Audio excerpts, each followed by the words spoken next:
Selamat siang semuanya, perkenalkan nama saya Kevin Jonathan, saya dari Teknik Elektro 22, NIM H1A022057.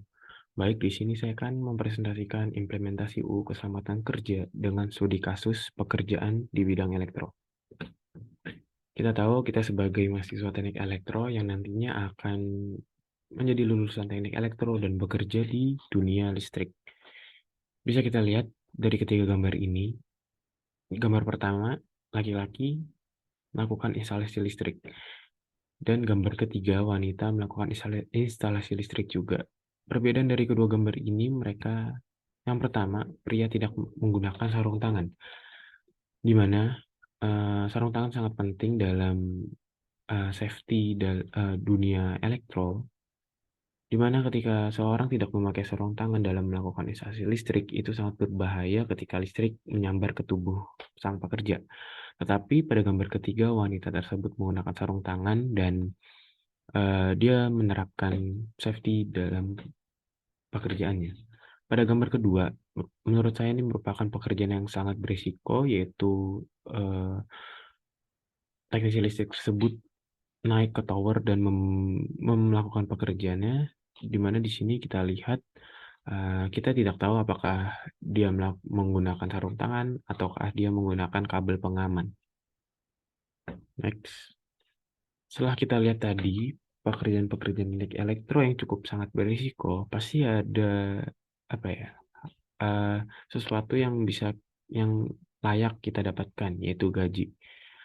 Bisa kita simpulkan dari ketiga gaji ini, dari Junior Electrical Engineering 6 juta, Chief Engineering 9-12 juta, dan Manager Engineering 15 juta. Bisa kita simpulkan, maka pekerjaan teknik elektro cukup berisiko karena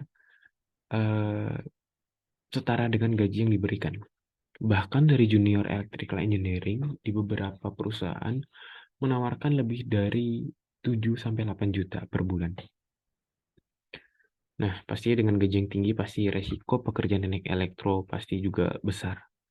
Bisa kita lihat dari gambar, ada orang yang tersetrum, bahkan sampai ada yang meninggal karena tersengat arus listrik, dan itu merupakan hal yang sering kita dengar juga berita-berita tersebut, orang meninggal karena akibat tersengat arus listrik. Selain itu juga ada kebakaran gardu, gas beracun, dan radiasi listrik. Next. Oleh sebab itu, karena pekerjaan teknik elektro cukup berbahaya dan memiliki banyak risiko yang besar, maka diadakan namanya K3. Apa itu K3? K3 adalah singkatan dari keselamatan dan kesehatan kerja. K3 mengacu pada upaya untuk mencegah dan mengurangi risiko kecelakaan kerja serta penyakit akibat kerja. K3 juga berfokus pada meningkatkan kondisi lingkungan kerja agar aman dan sehat bagi para pekerja. Ada 3 aspek utama dalam K3, yaitu pencegahan kecelakaan kerja. Pencegahan kecelakaan kerja yaitu upaya untuk mencegah terjadinya kecelakaan kerja, meliputi penerapan peraturan keselamatan kerja, pelatihan dan pendidikan keselamatan kerja. Yang kedua, pencegahan penyakit akibat kerja, yaitu upaya untuk mencegah terjadinya penyakit akibat kerja untuk meliputi pengendalian paparan bahan kimia beracun, gas beracun, dan paparan radiasi. Yang ketiga, peningkatan kesehatan kerja. Upaya untuk meningkatkan kesehatan kerja meliputi penerapan kebijakan kesehatan kerja, pemeriksaan kesehatan rutin, dan serta fasilitas dan lingkungan kerja yang sehat. Selain itu, K3 juga diatur dalam berbagai macam undang-undang. Salah satu di sini ada 3 undang-undang yang mengatur K3, yaitu Undang-Undang Nomor 1 tahun 1970 tentang keselamatan kerja, Undang-Undang Nomor 13 tahun 2003 tentang ketenaga kerjaan, Undang-Undang Nomor 11 tahun 2020 tentang cipta kerja. Nah, di sini saya memberikan berbagai contoh alat safety yang wajib diikuti atau dipakai oleh para pekerja. Di sini saya menggunakan referensi alat safety teknisi listrik.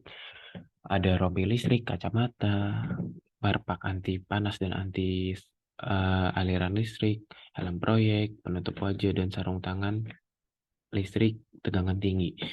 Alat-alat ini merupakan alat-alat penunjang keamanan para pekerja untuk melakukan pekerjaannya. Dan alat-alat ini wajib dipakai oleh para pekerja. Nah, kita masuk ke topik utama, yaitu implementasi Undang-Undang Keselamatan Kerja yang bertujuan untuk mencegah dan mengurangi kecelakaan kerja. Ada pembuatan peraturan keselamatan kerja, yaitu eh, setiap perusahaan atau instansi wajib membuat dan melakukan peraturan keselamatan kerja yang sesuai dengan jenis pekerjaan.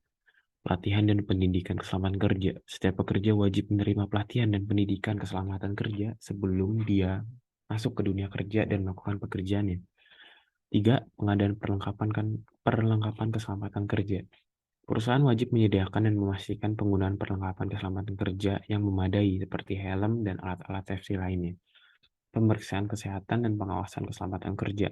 Perusahaan wajib melakukan pemeriksaan kesehatan rutin dan pengawasan keselamatan kerja bagi para pekerjanya. Pemberian sanksi dan pengawasan. Perusahaan wajib memberikan sanksi dan pengawasan terhadap para pekerja yang melanggar akan hal safety dalam bekerja.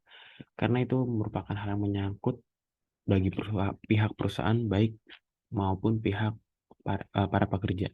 Yang terakhir, penyelesaian konflik dan perlindungan hak kerja, yaitu perusahaan wajib menyelesaikan konflik dan memberikan perlindungan hak pekerja, seperti hak atas jaminan sosial dan hak atas kesehatan.